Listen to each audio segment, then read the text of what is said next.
Hi, everybody. So I'm here today with my good friend Andy Stinson, who is going to talk with us about the figure of Emanuel Swedenborg, who is really unusual because he's highly influential, but also largely forgotten. And so that's an interesting combination that somebody continues to influence something, and yet we don't know who he is. So before we start, deeper question, who is Andy Stinson?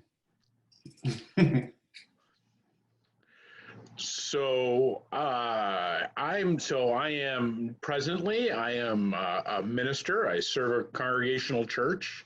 My journey to this was, I kind of grew up without faith tradition, without anything like that. And managed in my early 20s to kind of stumble into a Swedenborgian church. And as I began to read and study, I kind of discovered this guy who I really believed articulated the way I think the universe is put together, except nobody had ever kind of put together before. And so that kind of started my journey towards seminary and towards other work, and ended up doing work in numerous different ways, both in churches, and I've done hospice work. I've done a number of years in the Army chaplaincy, and now am pastoring. And so though that's kind of a little bit of my arc. I grew up in Maine. I kind of 11th generation Maine boy, so I have, I've got that going against me. But there's something deep in this whole journey for me about Swedenborg's wisdom and his continued kind of shape of the world, and the way that has unfolded. And so that's been kind of a huge piece of my life. Awesome. So I guess the question is, who was Emanuel Swedenborg? So in the 1980s, Time magazine did an article they did dedicated a whole episode. I can't remember what year, but about who were the five smartest people in the world that had ever lived. And Swedenborg actually made that list. And so he's one of the people in that article. And he was considered to be really a genius on levels that we can't quite fully grasp.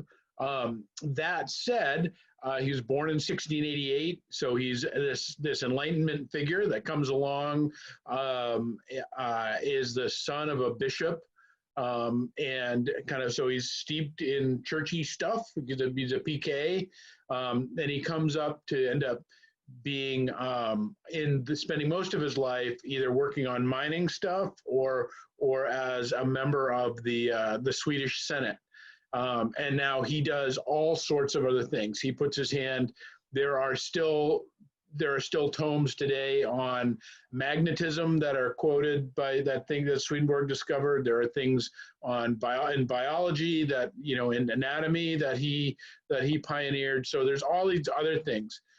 But the thing that makes him really unique is that in 1757 he had a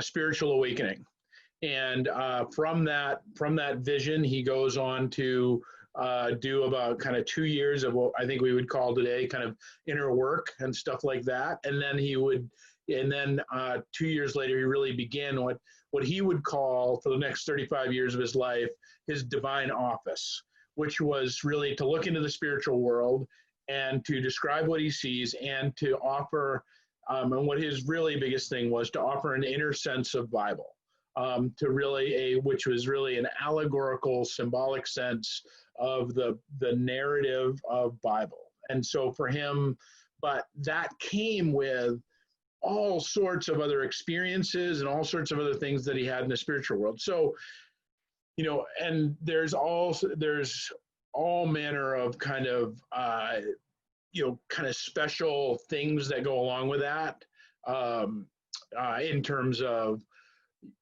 that people would come to him and ask, my cousin died and but they lost the key to the lockbox. Can you ask him where it is? And he would tell them, and things like that. He was a really charismatic guy. He was a really popular guy. He was always on he was always kind of on the circuit of kind of the ennobled families of Europe, and would be at a lot of different coffee klatches and dinner parties and stuff like that.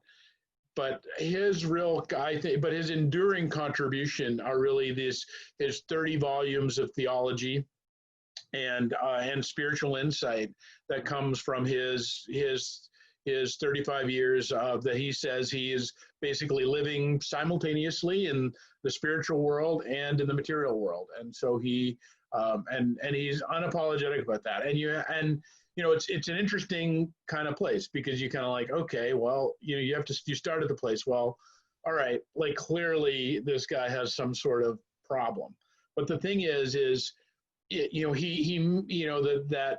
I think you have to answer that right out of the gate, because the first that he ends up though with none of the kind of signature things that we talk about when we talk about somebody who has mental illness, like, because mental illness is often defined as the inability to love and work. Well, he was one of the most industrious people on the planet. Like, I mean, he produced not only volumes of theology, but he also was working on mining stuff and other things, other interests along the way. He had a huge social network. He had all kinds of people in his world that loved him and that he loved. So none of the definitions of like, him, somebody who's struggling with a grasp on reality, are kind of apply here. So there's that So to me, once you get to that point, then you have to say, okay, well, then what? And then once you start to look at kind of some of the implications of what he's writing and what he's pointing out, then I think, to me, what he. Hey everybody, we had some very mysterious technical difficulty and now we're back. But I just told Andy that I had a couple questions I wanted to ask him. So it looks like, if I'm doing the math right in my head, that this guy lived to be in his 90s. Is that correct? He was 85, I think, at the end of his life. Yeah. So he had this spiritual awakening pretty far along. Yeah, he was 50. He was 51 when he had a spiritual awakening, and 53 when he really started into, just about 50. Yeah. And you said his dad was a bishop. He was a bishop in the Lutheran church? He's a Lutheran bishop. Yep. So at the time of his awakening, was he a religious person?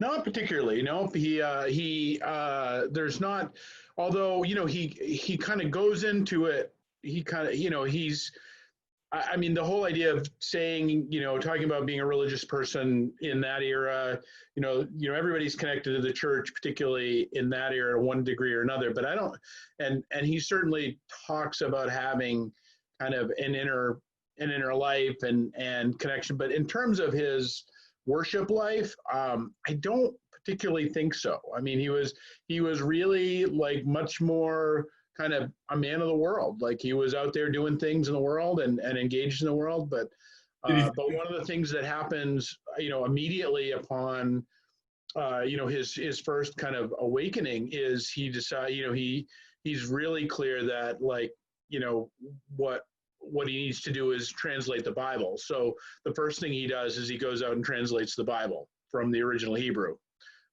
So like that's that. So he's completely formed in the tradition, and really his one of his, everything he's writing really is kind of pointed toward the reformation of the church of his day. That's what he has a lot of words for the Roman Catholics of the day, and he also has a lot of words for the Protestants of his day. And so he's in that he's deeply in that conversation. I mean, he's clearly a theologian, and he's taken seriously. Like there's, Immanuel Kant writes a scathing, criticism of him. So he's kind of operating on that intellectual level. Yeah, I was aware of the Kant thing. Prior to the conversion, would he have thought of himself as an Enlightenment figure? Would he feel that he was being shaped by, well, did he have a commitment to the current scientific ideas? Yeah, he was certainly, he was thoroughly a man of science. Like that's his, like he has, even as much as he wrote in theology, I think there are more scientific works of his in publication than that were published than actual theological works. Like he was, he knew, he developed, he built he designed an airplane. He designed, he had all manner of stuff that he was deeply engaged in terms of the world of science and the world of thought, and truly understood himself that way. So it was funny because after you and I decided to do this, I was reading this book on Russia, spirituality in Russia and so on. And they were talking about this war with the Russians and the Swedes, which effectively destroyed Sweden's status as sort of a world military power because they would lose the war. But they talk about having enlisted Swedenborg and to do all this sort of engineering stuff for the war. And Swedenborg did it reluctantly, saying this will be the ruin of Sweden. Right. He was actually friends with the ruler of Sweden, and he kind of did it as a personal favor. Like he was friends with the ruler, and he's like, this is a bad idea. This is a bad idea. This is a bad idea. But he's like, and it was really this incredible engineering feat that they wanted to do.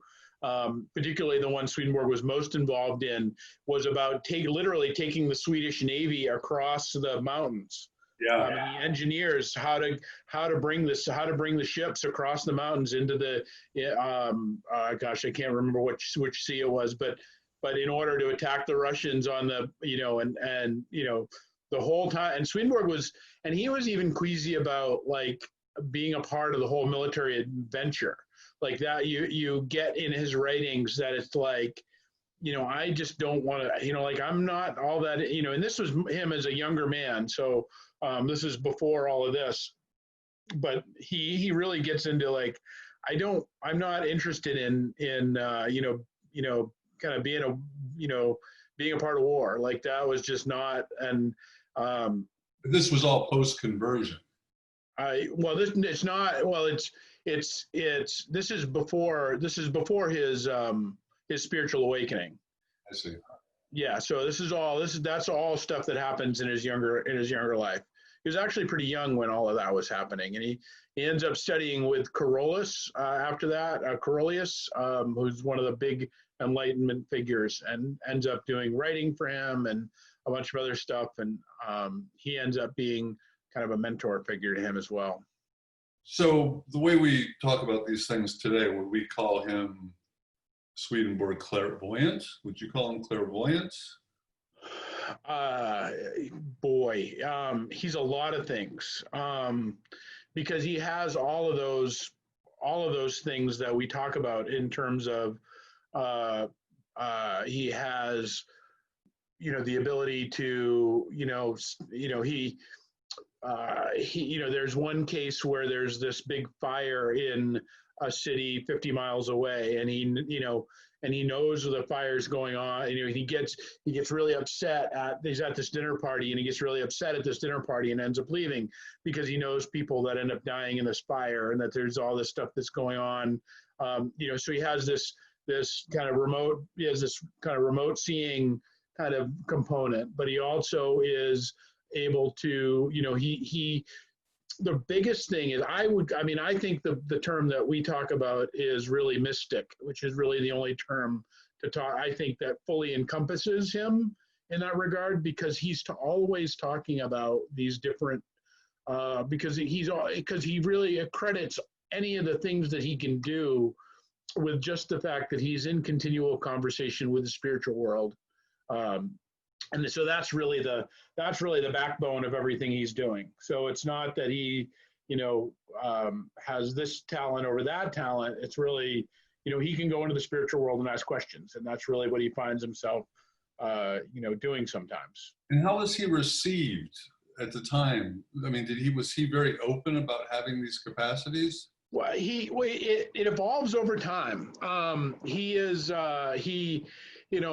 on, he's really very closeted about it. In fact, his big theological work, which is his first work, called Secrets of Heaven, he actually doesn't publish that under his own name. But everybody finds out, it's a small world in that world. So everybody finds out it's him, that he doesn't want his cachet, because he's a fairly famous guy to one degree or another. He doesn't really want to be connected to it. And he's also a little, I think, shy about it. You kind of get that sense. But over time, you see that he really, he's quite open. Like after he lives, because it's 35 years. It's a number of years that he ends up in this sphere, in one degree or another. And so, after a while, he's quite comfortable, and he's received as quite comfortable. I mean, people kind of understand that Herr Swedenborg is just somebody that can speak to the angels, and that, and there is a case, there's a few different cases where the Queen of Sweden, after, is it her husband dies, or after the king dies, or somebody dies, she's like, I want to talk to Swedenborg, and they have this audience, and it's really interesting. It's never discussed what happened in the audience, but the Queen comes out saying, there is no question in my mind that Herr Swedenborg kind of has, is in connection with the spiritual world. Like she is a great kind of friend of his, and they're friends throughout, they're close, they have a relationship throughout, but and again, you can say like, well, maybe there's some grifty things going on or stuff like that. But for Swedenborg, he's already wealthy. Like he has these mining interests that he's ended up inheriting through his work, and his family's been ennobled. There's this way of he's not down on his luck guy that's trying to get in the circle or this. Right. He's constantly petitioned for this. People are coming to him going like, hey, could you tell me about X, Y, or Z or something like that? And he's often much more gracious with it in terms of indulging them than it is necessarily that he's out trying to make a mark. He actually plays it, and he spends a good part of the last part of his life in London because he can't get his stuff published in anywhere else. The only place that's really he's able to publish his works is in London. And he really spends the last good part of his life in a little apartment in London, kind of living on cinnamon rolls and living this very kind of austere, kind of mystical, kind of mystic's life of. What was the problem with the publishing? Just the capacity of the time to publish, or? Because of the religiously he would be edited. He'd be either edited or censored. And there was actually one case of a heresy trial against some of the people that were reading Swedenborg at the time. And Swedenborg actually went to bat for them in a big way and felt very badly that they were being persecuted. So pretty much anywhere in the Lutheran world, you could get in trouble for reading Swedenborg. So London was really the only place in Europe that had the religious freedom because of what they had been through, that he could publish freely. So is it through British immigrants that Swedenborg's thought finds its way to the colonies? Yeah, it's really very early on that in fact some of the earliest come to Maine. Some of the earliest are in Bath, Maine. you have 1801. You have Zena Hyde, who is a big shipping magnate, brings Swedenborg's writings to Maine, and then Philadelphia is also another one in the 1790s. The Hyde School guy? Yeah, yeah. Same guy. Yeah, well, Hyde. It was. I don't know if it's the same guy, but it's the Hyde School. The Hyde School is Hyde family the Hyde family compound. So that's where it gets its name. It was that compound was converted into the school. And so when it comes over here, will the first Swedenborgian churches be in the United States? Or were it in Europe? The actual churches. The first churches were in England. So I mean, you have the church is founded in England by 6 dissenting Anglican priests who in the 1790s they basically end up. They've been reading Swedenborg, they're preaching Swedenborg, and they get themselves in trouble with the bishop, and the bishop fires a lot of them. And so they say, fine, we'll take our toys and we'll go home, which was a controversial thing because there were really 2 movements of the readers of Swedenborg in that time. And Swedenborg himself was much more in the line of, I want my writings to influence the wider Christian church. I don't want them to be a single sect and be kind of ghettoized in a theological way. I want them to go out and influence the world, and that was his real. He wanted them to be a reforming agent on the church as a whole, both the Catholic Church, the Roman Church, the Orthodox Church, the Protestant Church. Like that's what he really wanted with his writings. He didn't want them to be kind of a movement unto themselves. But as they became more and more controversial, there was a way where people just kind of circled the wagons and they said, like, okay, we need to, if this thing's going to survive, we need to be able to bring this forward. And so that was, it was from those Anglican priests that the church got its start in England, and then quickly into the Americas. And in the Americas, was there some kind of high water mark of Swedenborgianism? I would say it's probably right around the turn of the 20th century, right around 1900. Really? Probably when the greatest, I mean, you just have at that level, like you have Swedenborgians that are, particularly that, 1900 to that pre-war era to 1914, right in there. Like you have Swedenborgians that are, a part of, every major industry are really, have representatives of Swedenborgian.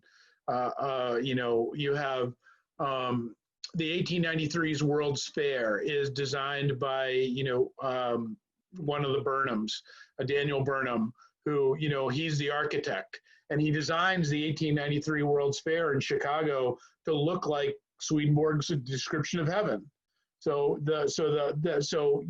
you have all of these like movements and you have the most number of Swedenborgians, which is still a tiny number, that are kind of a church attending Swedenborgians somewhere around that time too.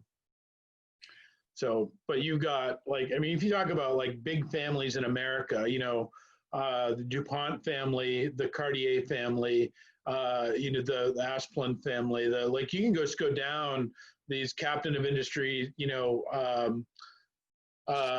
the big guy out of Pittsburgh, Carnegie, you've got all of these guys, they were all Swedenborgians, and not just Swedenborgians because it was, a part of what the, but really because there was a depth of thought to it.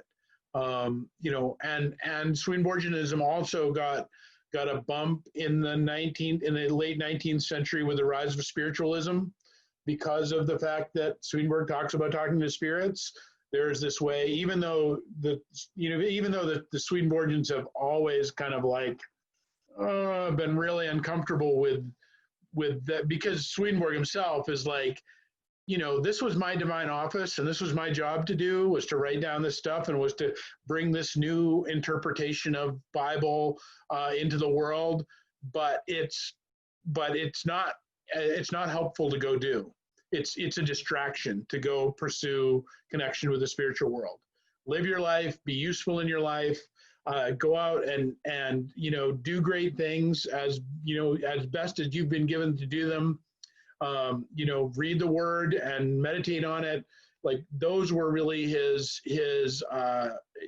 instructions. He really sees that those other pursuits, and he says it's also dangerous. Like whenever you open a door, you never know who's going to come through the door. And he says that you really can open yourself up to all sorts of stuff that you're not prepared to contend with. And so for him, he really thinks that, he's really, he's such an interesting character, because for such a huge kind of body of mysticism in the world and love, and this, as one of my theological professors used to say, we should all hope that Swedenborg's vision of the next life and what the spiritual world looks like is true, because it is the single most beautiful and gracious and exciting and interesting vision that anybody's really ever presented. Like it's just fantastic. We should all hope it's true. And so he has that level of construct of the next life. But what he invites us to do in living our lives is to really chop wood and carry water. Like he says, be useful in this life, figure out, don't get bitter with can be content with the lot of you've been given, and work that lot of, whatever you've got, work it, be useful, be fully engaged in the world. He's anti-monastic on every level. Like, he's not anti-meditative practice. He's not anti-prayer, but he's certainly like, he one of his quotes, a heavenly life is a life engaged in the world. So he's not saying like, salvation or connection is somewhere like in this, ethereal kind of experience. No, it's at the dinner table, and it's at the hammer and tongs at the forge, and it's in the work of our days, and it's in the being useful in the world. And because that's what helps create our souls, and it's what helps creates our being, and what helps creates our what will endure into the next life, kind of is the way he would put it. So would you say that sort of practical, this worldly orientation is what made him attractive to so many Americans, that it kind of hit the American ethos in a way? I think so too. I think the industrialists, particularly in an age where, if you look at the church at that time, the church was really like, there was this, there was a real hard read of Jesus saying, rich people can't go to heaven. Like the whole social gospel thing was really, there was a hard line on a lot of that stuff.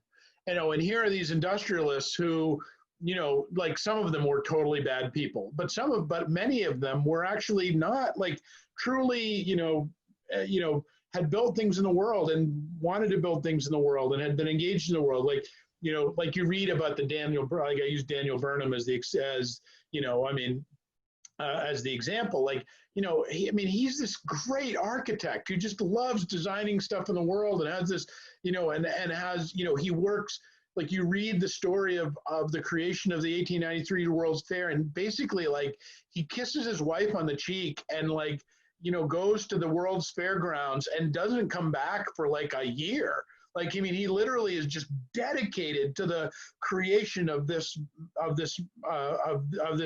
work of art that is going to be showcased in the world. It's going to showcase, the blossoming technologies of the world, and so it's that kind of stuff. Like, those people, they're not just out doing it to aggrandize their ego or so that somebody will build a statue about them or that they can make a lot of money. I mean, they really genuinely want to be a part of engaged in the world. And I think that for a lot of those, that became the attraction to a lot of that was, not just be engaged in the world, but be engaged in the world and be, that being successful is a wonderful thing because it gives you the opportunity to build all kinds of good stuff in the world, and that kind of stuff. So it has a Protestant ethos for sure. What would you say are the high points of the theology / spirituality? So I think there's a couple things that make it particularly unique. And this is actually a bit of a segue. This could actually segue to some of the engagement in the creation of Alcoholics Anonymous, because I feel like it's the particular kind of salvific path that the Swedenborgian ethos, that Swedenborgian theology offers, is kind of, you see that writ large in the 12 steps, and you see that writ large, and so I would say, but I'd say the first one is the Swedenborg's reading of Bible. Swedenborg's reading of Bible in his presentation of that it's not just the literal word, that there is an extended story that has many layers of truth to it, not just one layer of truth, and that as you continue to journey into those layers of truth, that they will take you deeper and deeper and deeper into both your own inner knowing and the greater knowing.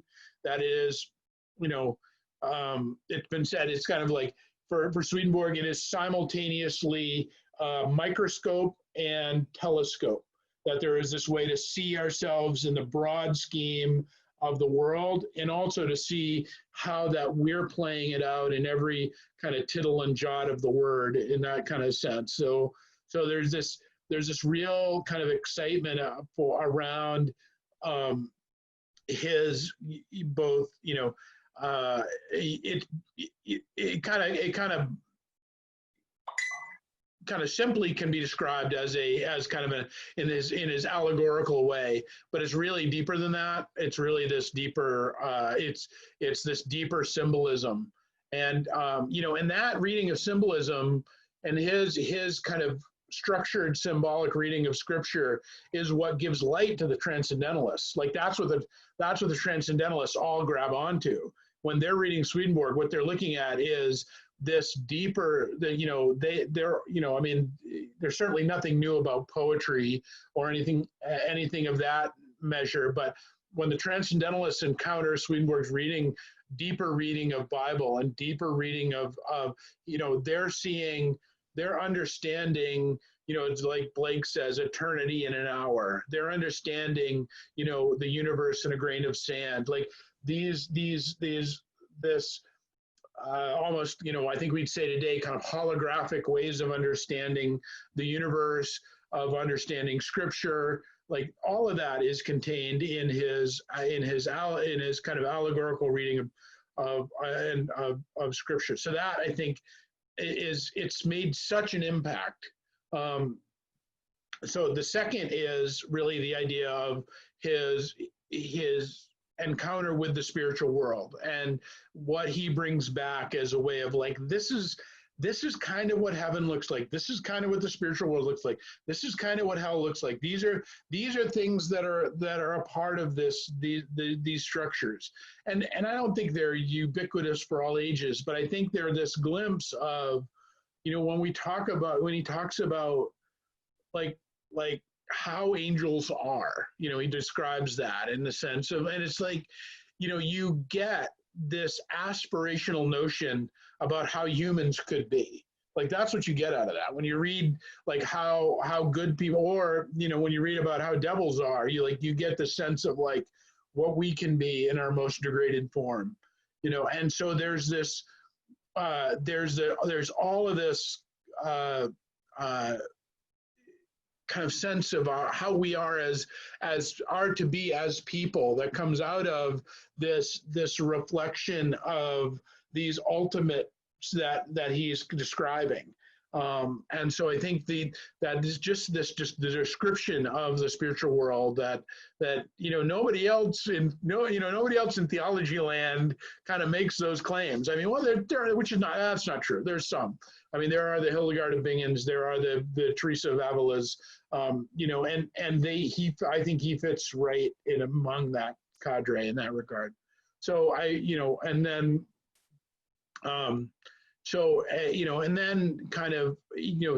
then theologically, the other thing I would say, and then there's more, but this is the one I'll talk about, because I want to talk a little bit about kind of the maybe go into the recovery aspect of, and the relationship to that is that that you've got so in his era, he was faced with the Catholic Church and the Protestant Church. So the Protestant Church is completely still really captured by Calvinist theology, and really by this, and basically saying, and Lutheran theology on, Luther is kind of writing as a reaction to Calvin in some ways, and so you've got this, right? And he's he's steeped in Lutheranism, which is this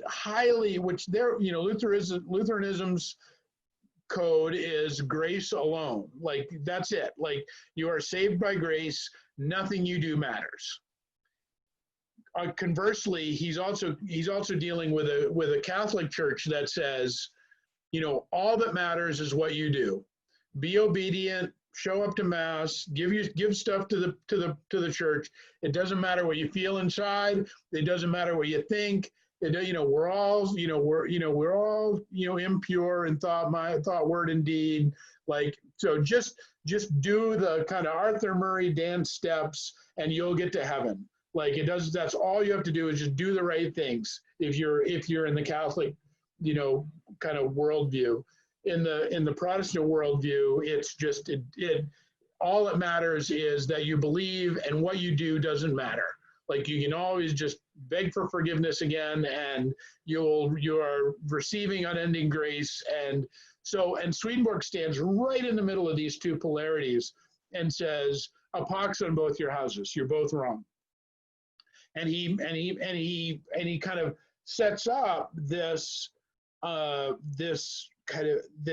way of inviting us into sanctification, and the way that God works with us and the Lord works with us in bringing us into being sanctified, to bringing us that God kind of brings us along into a heavenly sphere, and the way that God works with that. And it is this pattern of repentance, reformation, and regeneration, which are this kind of three-step process that Swedenborg lays out about how the Lord works with us. And it plants itself right in the middle between, yes, it's all grace, and grace is working along all the time, and the Lord's love is working along to get you there all the time, and will continue to work with you. And if you are not willing to do some things and willing to receive it, there's not a lot you can be done with you.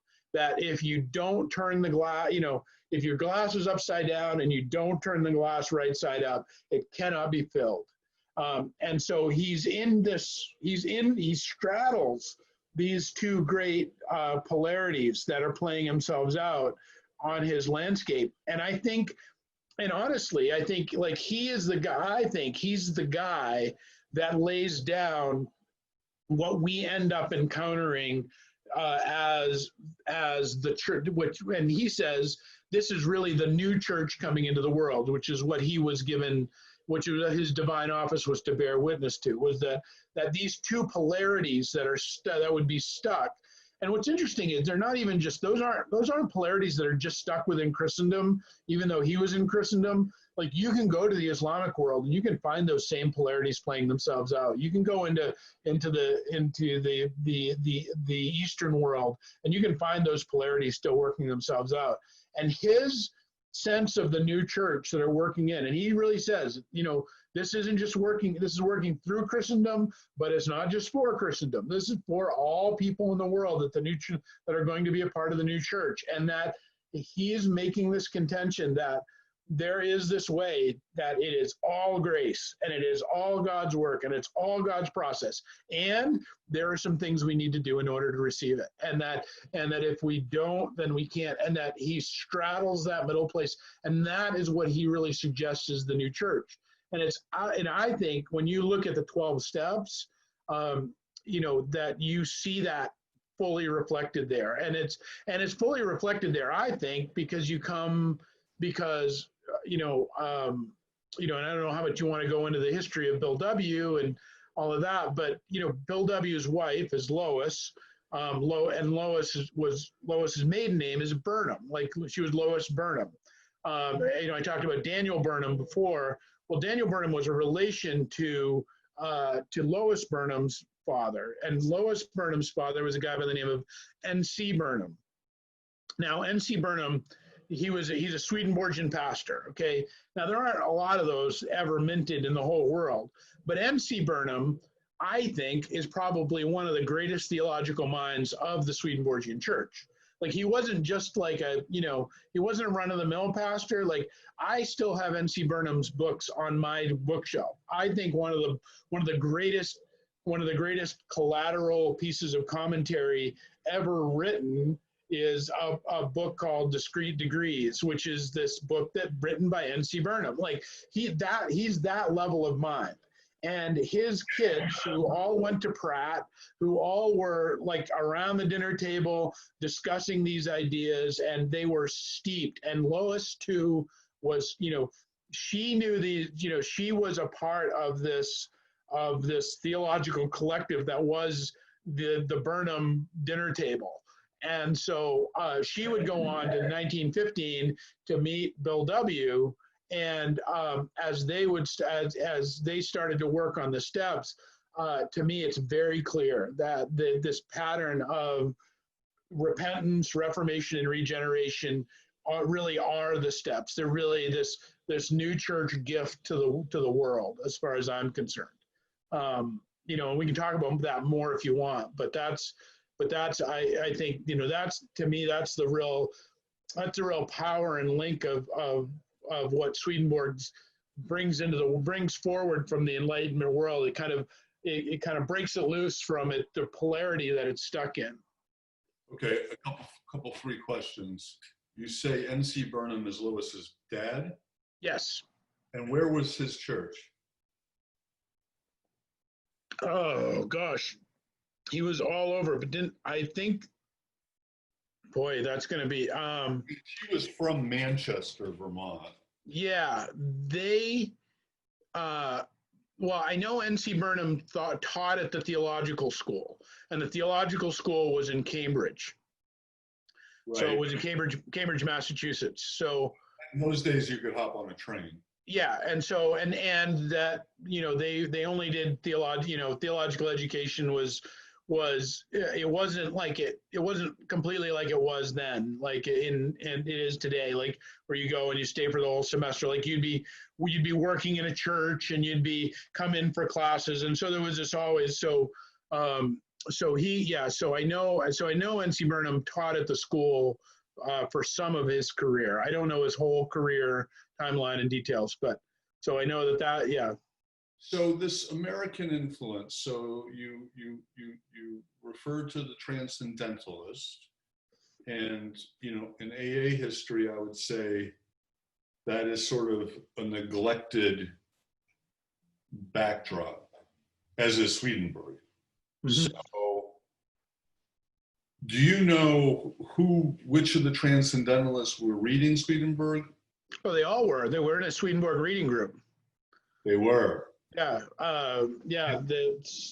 they were all in it. They got together with, oh boy, the pastor of the Cambridge church at the time was basically, and a guy by the name of Samson Reed, who there's a nice little booklet on Samson Reed but he basically ends up kind of hosting this reading group. And so, and out of it, like you get that, like Emerson's poetry around, his ode to Swedenborg and all that sort of stuff, like that comes out of their time in the reading group, like all of that, like they were all like, that whole group was steeped in it. And do you know when were they reading that stuff before they were reading the Eastern stuff, the Upanishads and all that? Yes, I think that one gave way to the other. I'm pretty sure, because there's this there. I think if this, I might be stretching this one because this is stretching memory. But if in Swedenborgianism, there's one of these things called the lost word, which is this sense of like there was a Bible before there was a Bible, and Swedenborg says it was kind of it was lost, and it came out of Asia. And there are people who have kind of theorized that the Upanishads are kind of the descendant of that. Like they're not the lost word, but they're the descendant of the Bible before the Bible in a way. And so there was a lot of interest in that. There's a lot of interest in the Upanishads. There's a lot of interest in that Eastern stuff. Part of that was fueled by kind of Swedenborg's reference to, there was, in time, in pre-Diluvian times, there was a word that was even kind of more pure than the word that we have now. And it was, and a lot of people look to to the Eastern writings and particularly the Upanishads around that. So and so this, I mean, when I'm looking at the Transcendentalists and thinking in terms of Alcoholics Anonymous, a couple things that stand out are this sort of antipathy to a kind of conventional collective kind of religion, an emphasis on an individual transformation, and then also this sort of hands-on practical spirituality. So we've talked about the industrialists, we've talked about these big intellects like the Transcendentalists. What about the rank and file of America? Did he descend down into the working classes? I think you find,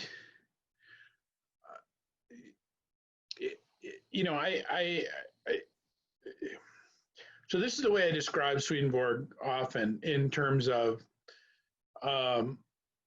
what he influences, and I describe him as kind of the greatest bad boy that in all of Christianity. Like he hands the bat to more great thinkers, that who end up reading him, but don't necessarily quote him, but you can clearly see how their thought ends up getting influenced. I think the most recent and most cogent one is Jung. Jung has, all of Swedenborg's works, they're highly annotated. Like he made tons of margin notes. When Jung writes, and kind of goes into his kind of, meltdown or whatever you want to call it to kind of bring out the Red Book, that a lot of the Swedenborg's similar works were all published in Red Books too. That Swedenborg's, it's one of these interesting things is that there's what's called the spiritual diaries, which were considered scandalous in the church, and they weren't really published that much. Just like it's very similar to Jung. It's like nobody wanted to see the Red Book. Like the spiritual diaries were the same way. In fact, for many years they would only publish them in Latin, because if you couldn't read them in Latin, you shouldn't be reading them. But they were really 2 years of what I would say intense inner work and intense dream work that Swedenborg was doing. And when they were published, they were always published with red bindings.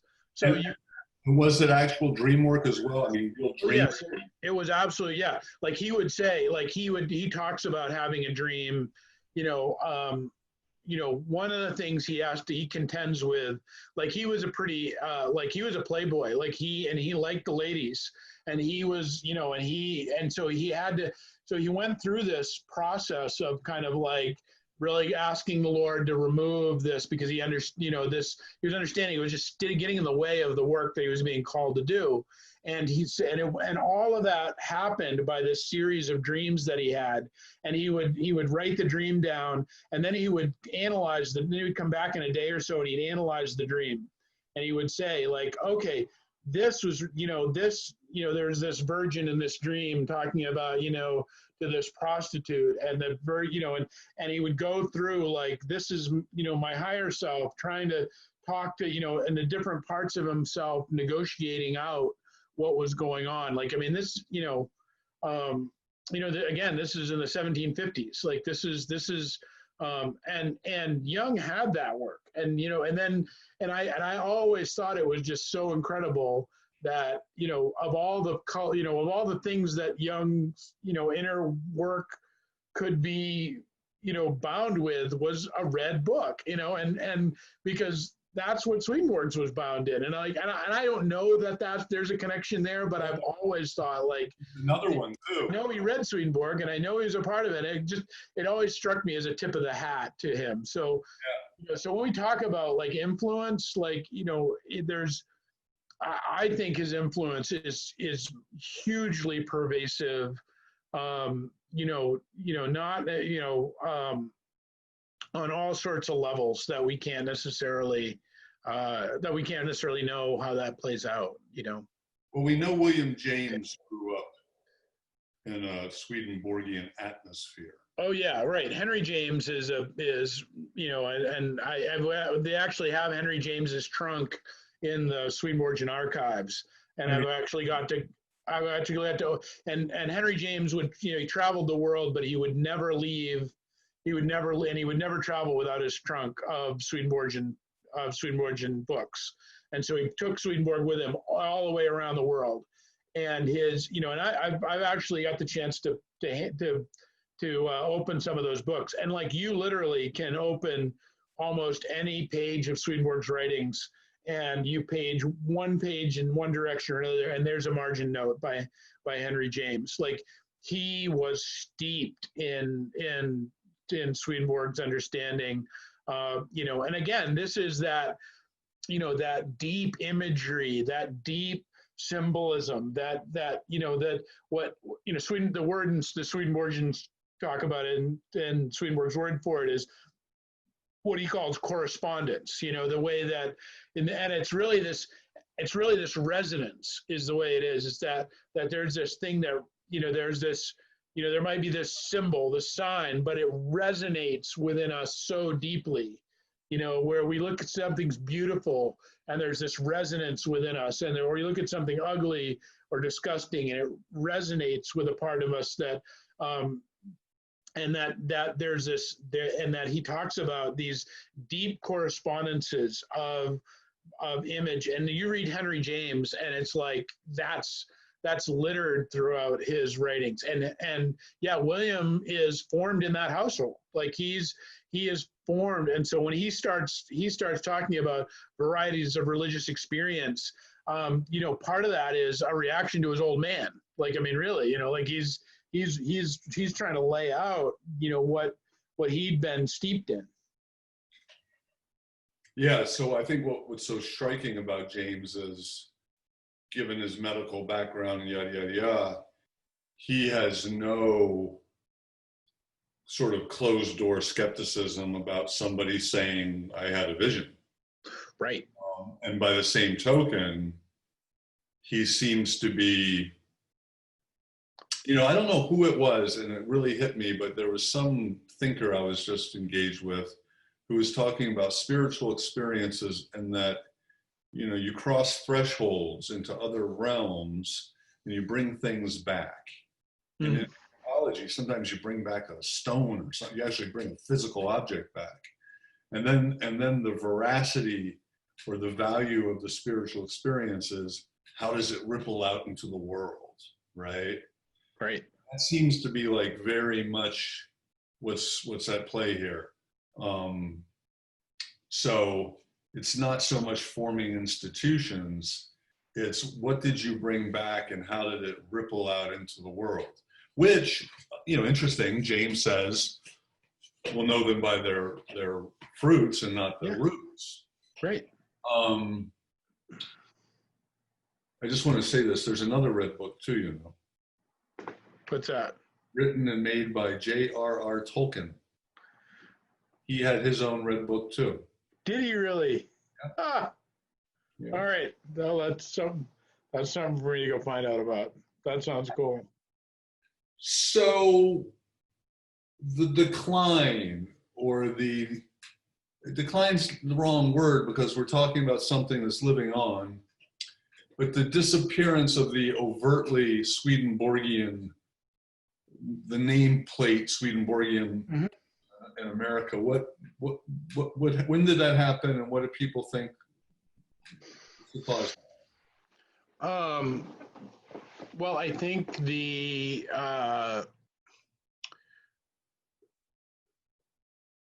think there's a couple of things that happens. One, Swedenborg as you get into the 1920s and you get the rise of the radical atheists and the radical materialists. Like they all, and you can't Swedenborg is the, he's the high country of the metaphysical world. Like he's not just giving it a nod. He's saying we are entwined with it every second and every day and every moment. And so when you have a material, you have this worldview that's coming online that's saying, nah, we're really just a bag of protoplasm with an urge to procreate, and that it's all, kind of crap.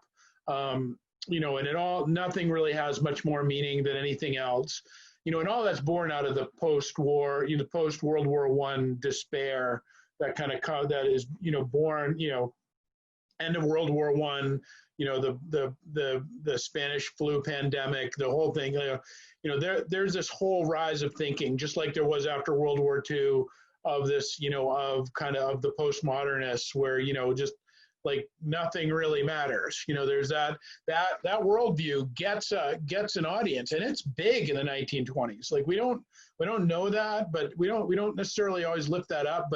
And so I think, there's one of these things where Swedenborg just becomes completely unsexy on all kinds of levels. Also, you get the rise of the theological schools that really, you often had, Swedenborgians that were, reading, you'd have Congregationalists that were maybe reading Swedenborg, or you'd have Swedenborg cross-fertilizing within the church. But allegorical readings of Scripture die in the early part of the 20th century. Allegory, everything shifts over to this historical critical method. And so you get this sense of you are that to suggest there may be this deeper sense of allegorical truth and wisdom in Scripture is just deadly.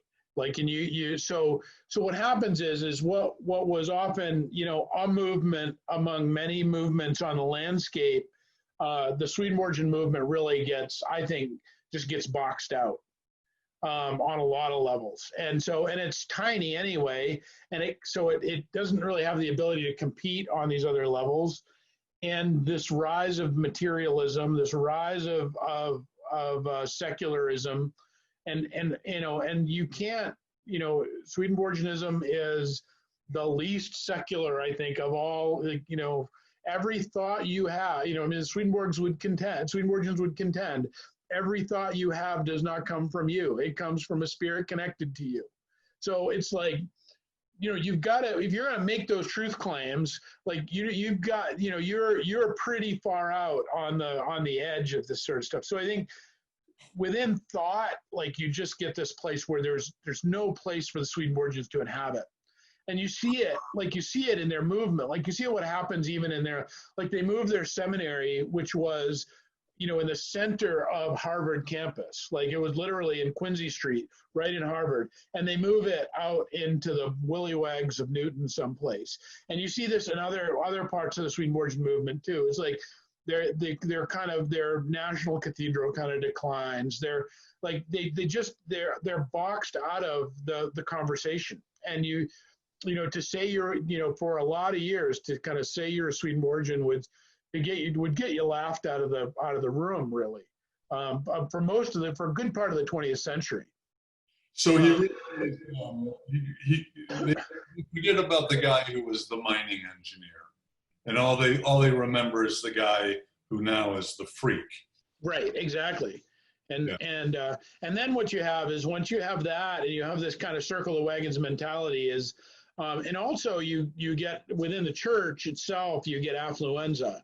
The church has, because there's these industrialists that were connected to the church, they gave, many of them particularly, left big sums of money to the church. And, that didn't, I think there's a famous story, and I'm probably get it wrong, but I think, that Bill W. goes to Rockefeller and asks for help, and he says, "I'll give you $1,000. If I give you any more than that, it'll just destroy it." Yeah, that's the gist of it. Yeah. Yeah, and so that,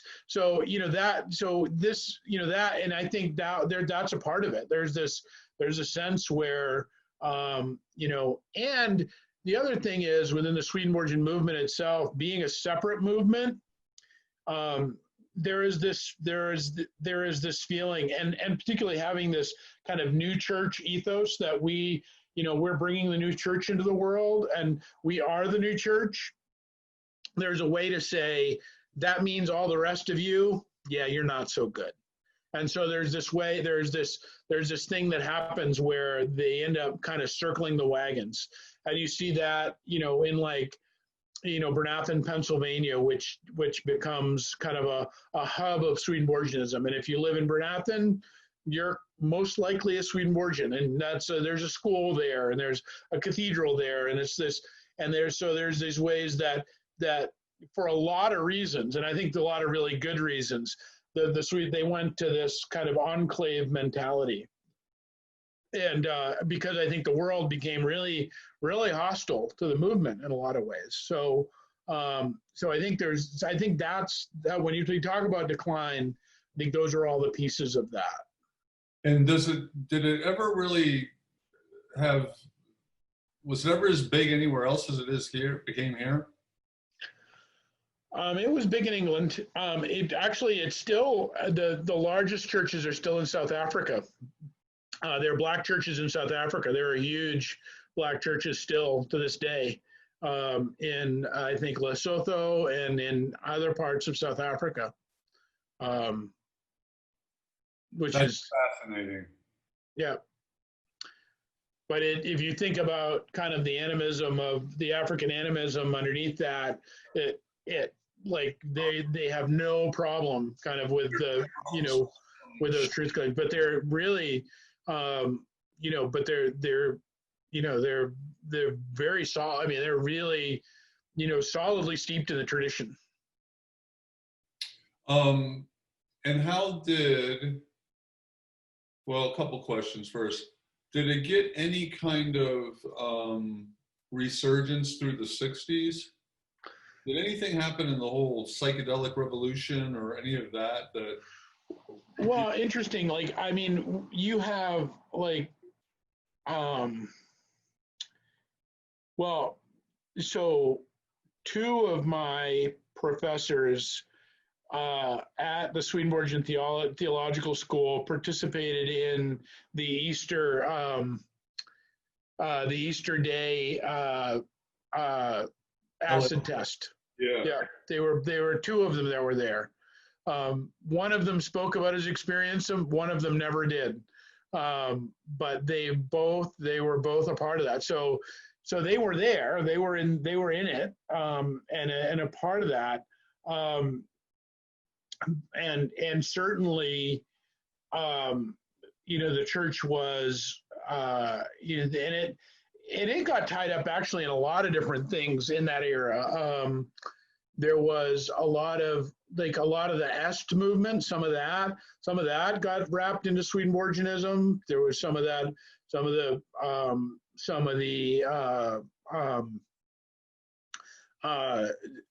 there was certainly, but you get a few figures that come out of that time that seem to have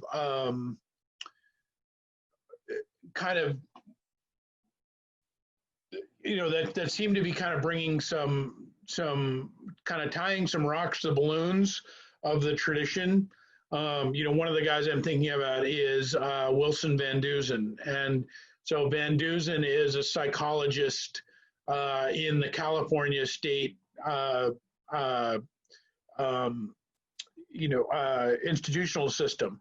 And so he spends most of his career there, as a Swedenborgian, but comes out of I really think he comes out of the psychedelic movement, comes out of a lot of that, and then moves into this therapeutic setting where he's really very clear. And there are guys today that are doing that. Jerry, I can't think of Jerry Marzinski is another one. He's a criminal psychologist, worked in the prison system but they're coming solidly out of the Swedenborgian modality, really work, and talking about, talking about spiritual realities. About spiritual realities, exactly, yes. So that's really the product that comes out of the '60s of I think for its movement, for the Swedenborgian movement. I first heard about him probably almost 35 years ago, reading Colin Wilson. Yeah. So Colin Wilson dedicates, it's either in Mysteries or the Occult, one or the other. He dedicates a lot of time to Swedenborg, back and forth now. Yeah. Right. But that's interesting about the psychologist, because that means that if they're thinking in terms of these being real spiritual experiences looked at as psychotic or what have you, that means they're very much swimming in those transpersonal waters. Yeah. So how did a boy from Maine come across Emanuel Swedenborg? Well, there's a church in Portland, Maine. And so, so I went to the University of Southern Maine, and I think I had just graduated, and somebody said, "Hey, you should go check this out." And I went, and it was interesting, but I wasn't super compelled. But I started to read some of Swedenborg's writings, and it was in that, and then becoming a part of a study group and all of that, and again, part of this is my own personal history is, I grew up with a mom with a lot of mental illness and some schizophrenia. And so, I was as a 20-year-old kind of trying to make some sense of the experience that I'd come out of growing up in. And, and so to kind of encounter Swedenborg, who's making this contention that, these weren't as we'd been described, these weren't chemical imbalances in what was going on. And my mom, these were spiritual realities that were being born through her. I'm like, yes, that's true.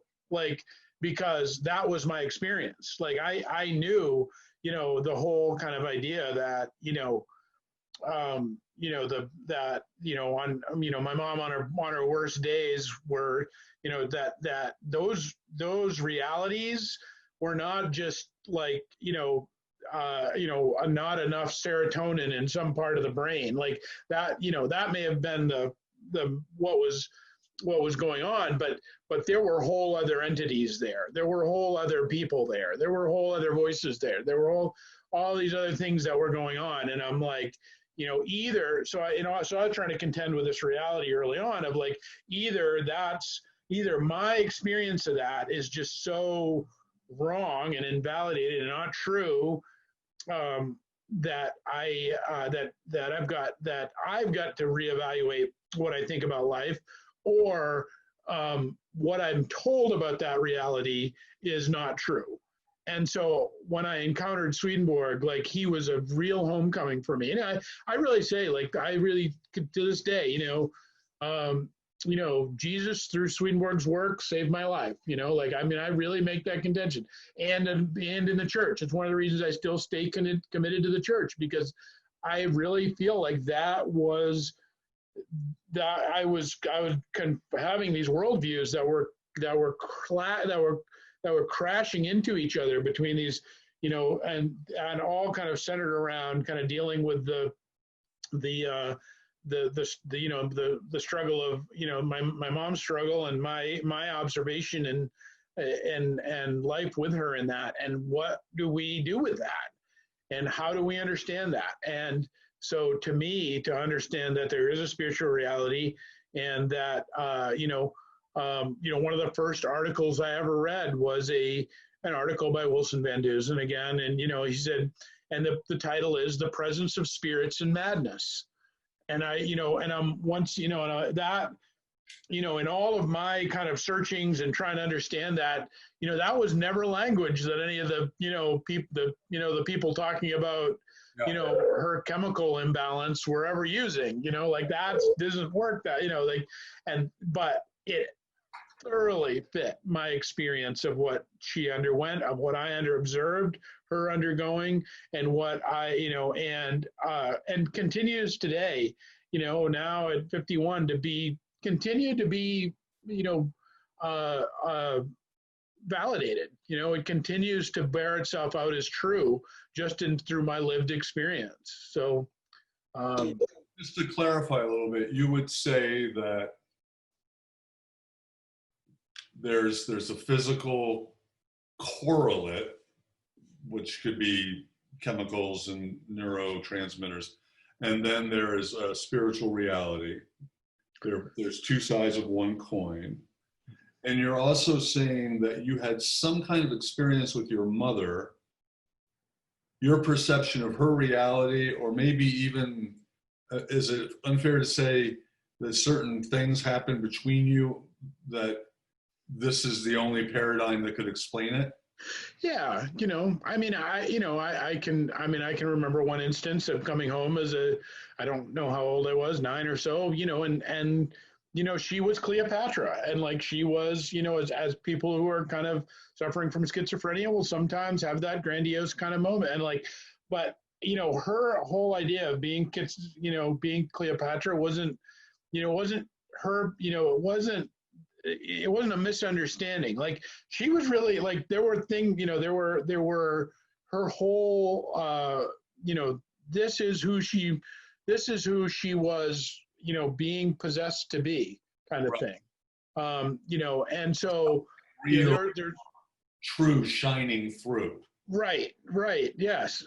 And so, and again, I can remember her kind of, we would say something to her, and I can remember her kind of like, she'd look off to the side for something and then kind of whisper a little bit and be like, and you could tell she was consulting somebody. And I'm like, okay, well, who's she consulting? Like, who's she talking to about this? Because there's my dad, my mom, my brother here. Well, like, we're here, but like, who's she talking about this? So there was, there were always these, there was always this sense of, there were other stuff at work in our family than just the four of us, and so, and when, you encounter a guy like Swedenborg that says, oh yes, there's massive number of, like, every room is a crowded room, because there are spiritual, all of our spiritual communities are ganged up around us, both heavenly and hellish, and that we may not have perception of them, but they're still there, they're still at work, they're still feeding us thoughts, they're still feeding us emotions, they're still vying for our attention. One of the best like, if you want to see that at work, one of the best on the most diabolical level, was the interview that was done with one of the serial killers. I think it was Jeffrey Dahmer. I could be wrong about that, but it was a pretty extensive interview with one of the serial killers, and how he talks about how the kind of the voices worked him into, where he got to the point where, eating people was a good idea. And that, that this, and he didn't start at that place, like, and that how he talks about that and the description of that descent is another, again, like, those voices aren't, from my point of view, are not simply, chemical imbalances going on in the brain. Like, they're not simply, a sense of poor biology. They're not simply, these other entities really are real and at work. Now, biology and all that stuff can make you more susceptible to them or less susceptible. And there's a whole lot of conversation to have around that. But,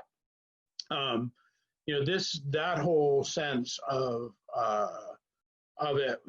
So when you say, like, how did a boy from Maine? I mean, that's how we started this part. Like, for me, it was really a very personal journey of encountering these writings in a way that would bring me, into relationship with the good, like in a way that made sense, a way that wasn't just like, have a little bit of faith and it'll be okay kind of thing, but in a way that really brought a depth of understanding that I needed, like that because because of the experience I was trying to make sense of.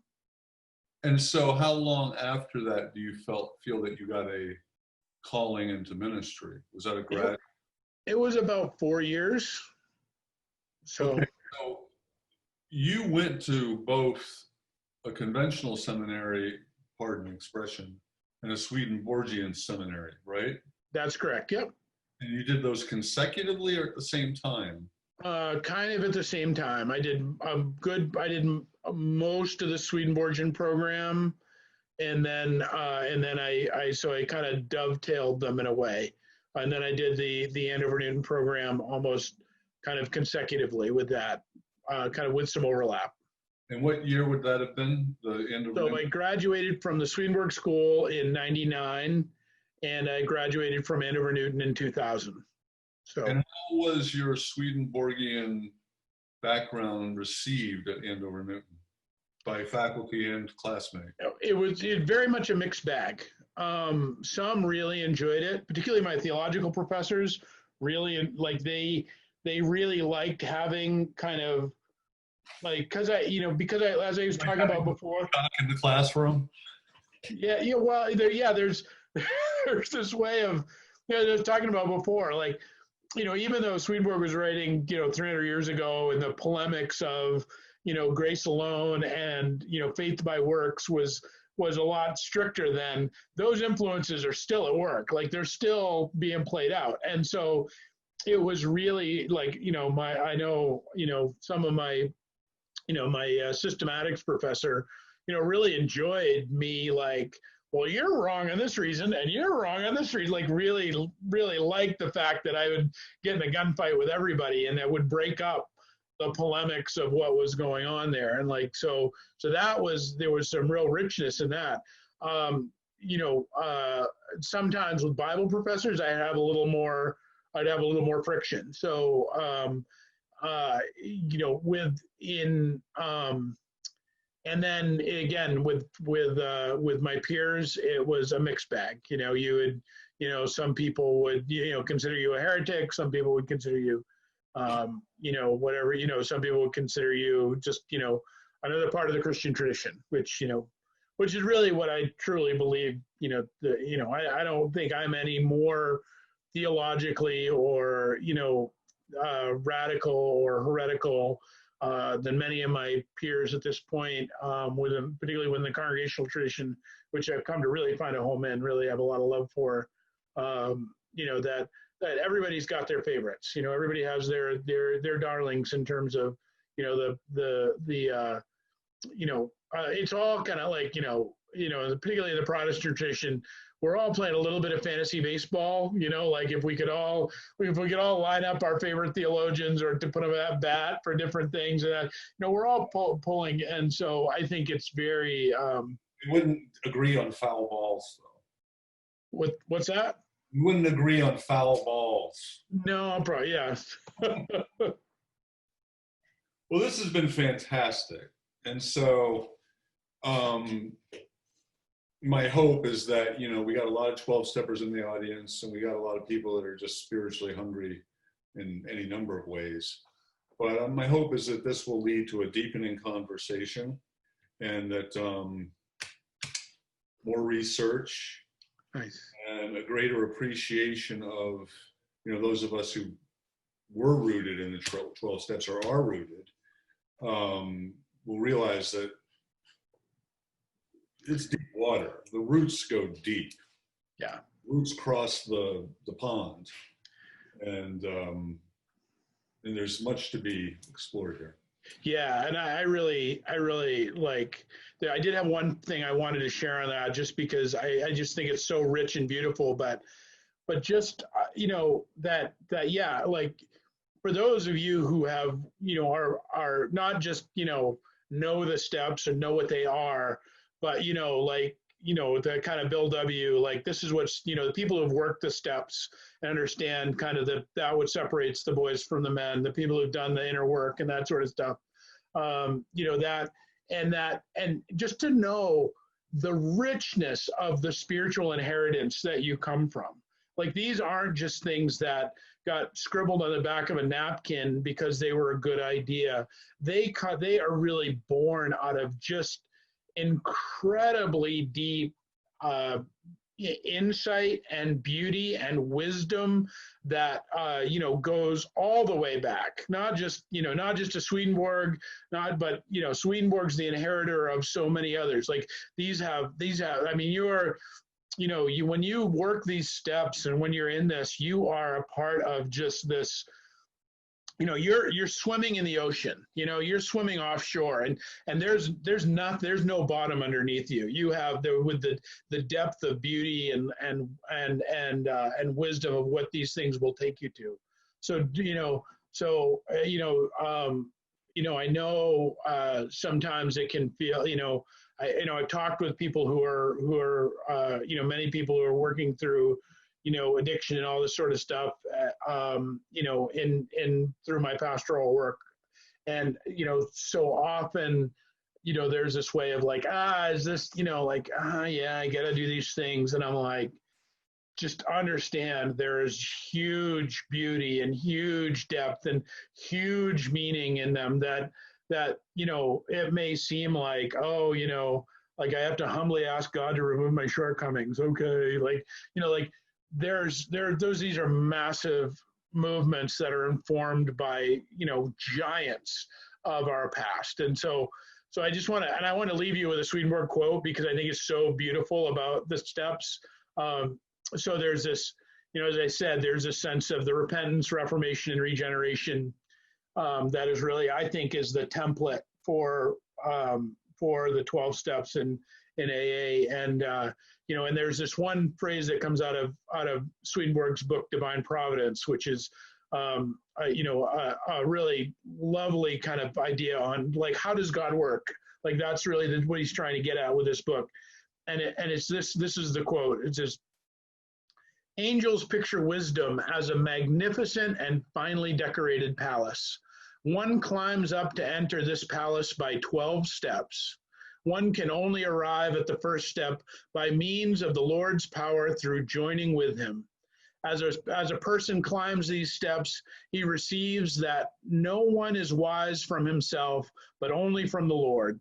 And the 12 steps into the palace of wisdom signify love in union with faith, and faith in union with love." Maybe they just picked 12. I don't know, but there's